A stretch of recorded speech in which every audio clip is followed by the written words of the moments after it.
What's going on, guys? Welcome back to episode 2 of the UFC Fantasy League 2026. Last episode, we drafted our teams and got the league set up and broke down the point system and how everything's going to work. I hope you guys enjoyed that video, but now we're on to episode 2. And today, we are post-UFC 324 Paddy Pimblett, Justin Gaethje, which was an absolutely insane card. Now, let's check up on the teams and see who got points and who didn't. And we're going to have an active scoreboard that shows it all, so stick around to see what's going on. All right, now that we've got the rosters locked in and loaded, we've got our first starting lineup, our second starting lineup, and the injury reserve, as you can see here. This is Save Him Herb's team roster. This is the little graphic so you guys can see who he decided to put in the first starting lineup, who he decided to put in the second starting lineup, and those people he has on the injury reserve. Now that this is locked in, it is important to know if there are any extensive injuries like we talked about in the first episode that knock somebody out for a long period of time throughout the season, you can pull off the injury reserve and put them into the second starting lineup or the first starting lineup. So take a look at Herb's team.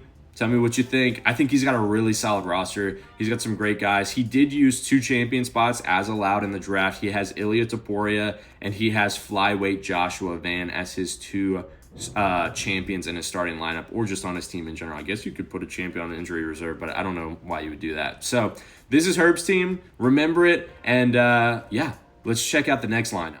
All right, so here you can see my team, John Pork's Legacy. We've got my starting lineup, my second starting lineup, and my injury reserve. Here, I took 2 champions as well. I feel like not taking 2 champions would kind of be silly. So I mean, as you guys saw, I kind of went all in, took 2 champions in the first round. So I took Hamzat and I took Alex Pereira. I'm sure some of you guys were probably questioning the Hamzat take. I know he's not the most active, but with how the point system's set up, I think it's a very good take because it's like Hamzat could win performance of the night, fight of the night, and potentially get a finish. So performance and fight of the night is 10 points by itself. And then if he gets a finish, that could be 3, 2, 4, 1. 1 would be decision, or whatever the point system is for decision.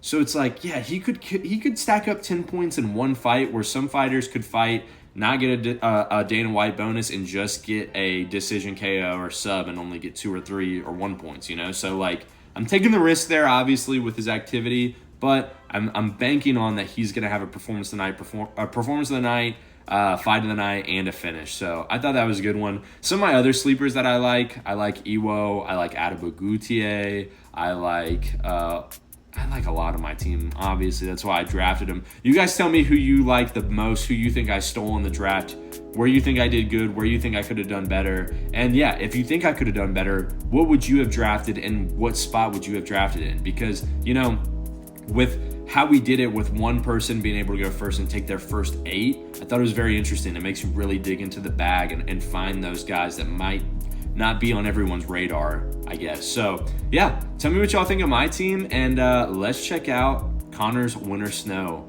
and his squad, and let's see what he's got rocking and rolling. All right, so here we got McGregor's Winter Snow.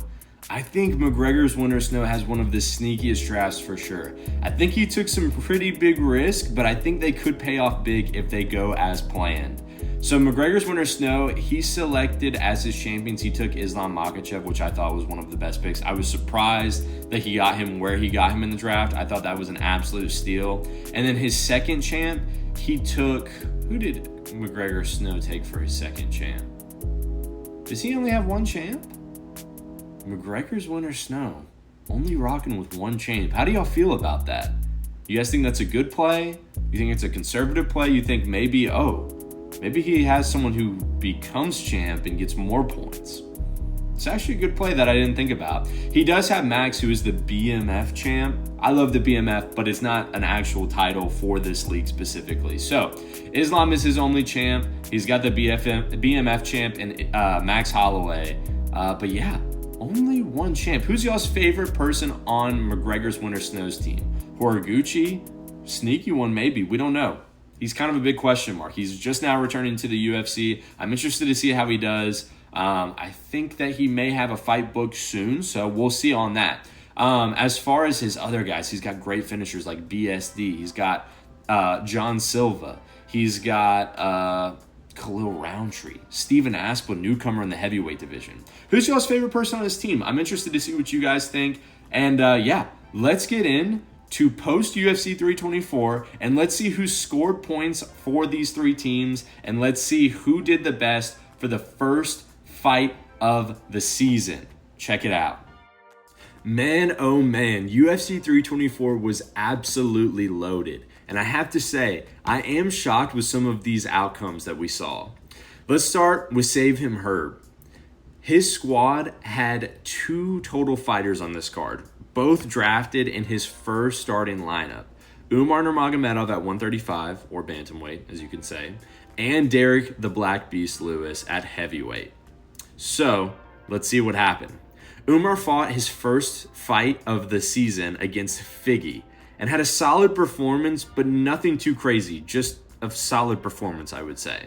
He was able to get the unanimous decision over Figgy, giving Umar and Save Him Herb squad +2 points, as you can see. Next, Save Him Herb had the Black Beast fighting. And I think we can all agree the KO King could be a monstrous pick for this kind of league, where KOs, fight of the nights, and performance of the nights are heavily rewarded. With that being said, unfortunately, we saw a shadow of Derek Lewis against Waldo Cortez Acosta at UFC 324. Waldo was able to secure the TKO over Derek Lewis, giving Derek Lewis the first negative points of the season at -2, which is very unfortunate. The combination of Save Him Herb's first 2 fighters puts him at a total of 0 points post UFC 324. So hopefully at UFC 325 next week, he can get the ball rolling and get some points on the board. All right, now it's time to tally up my points to see where I match up against Save Him Herb, and then at the end, we'll see where McGregor Winter Snow is and see how I compete against him. So for me, I had, let's see, how many active fighters did I have?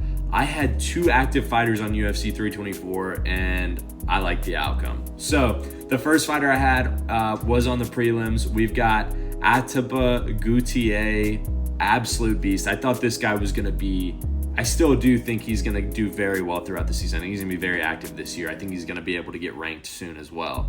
He was fighting Puliev, and as you can see, he got the win. He didn't get a knockout, which I thought was inevitable, but he still did get the decision win, putting me at +2 points for Atiba Gaethje. The next fighter I had on this card was the main event, the biggest superstar in the UFC right now, Paddy the Baddy Pimblett. And now see, this is where it gets interesting, and I want you guys to pay attention. So, Paddy did lose to Justin Gaethje. Phenomenal fight. Great fight. And that's why it was rewarded fight of the night. So, even though Paddy lost, we did get a fight of the night for Paddy. So, what that means is Paddy gets a +5 points for a Dana White bonus because the fight of the night goes to both fighters. So you can have a losing fighter in the fight of the night and still get points. So Paddy got 5 points for fight of the night, but since he did lose by decision to Justin Gaethje, he does get deducted 1 point for losing by decision. So that puts Paddy at a total of 4 points. This is where I was saying this league can get very, very interesting because you can have fighters lose and still rack up 4 total points like Paddy did this Saturday. So that puts me at a total for this first week at 6 total points, putting me at the lead after UFC 324 against Save Him Herb. But let's see how McGregor's Winter Snow did. Check this out. Last but certainly not least, we've got McGregor Winter Snow. He also had 2 fighters on UFC 324. This just shows how stacked this card was. We all had fighters on this same exact card, and they were all big names. For McGregor Winter Snow, he had first up on the night, I think it was his first round, or his second round first pick, Jean the Silva Surfer. Get it? Fighting Arnold Allen, and as you can see here, Jean Silva got the unanimous decision. I feel like a lot of people thought he was going to get a knockout in this fight. He wasn't able to get it done in that way, but he was able to secure a decision win, giving him plus 2 points on the scoreboard.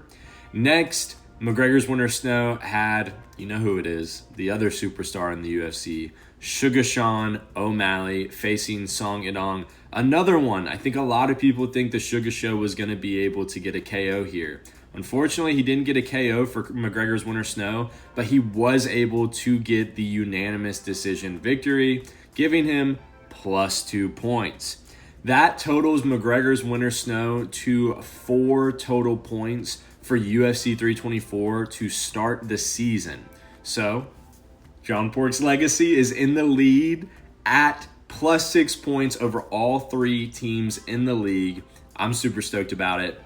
Next week, we've got UFC 325, which is another absolutely loaded card, which I believe most of the teams in the league all have fighters that are fighting on that card. So, the scape could change. The landscape of the whole league and the scores could change at UFC 325. Drop your predictions if you have any predictions on who you think will be in the lead next week after the results of UFC 325 and so on. Now that you guys see where we're at in the league, is anybody kind of pushing forwards as the favorite to win the championship at the end of the season, having the most points? If you think there is a specific person, comment it down below. Please do drop a like, subscribe, and comment. I appreciate interacting with all of you guys on this series. I hope you guys are enjoying it. And I will see you guys next week for UFC 325. Let's go.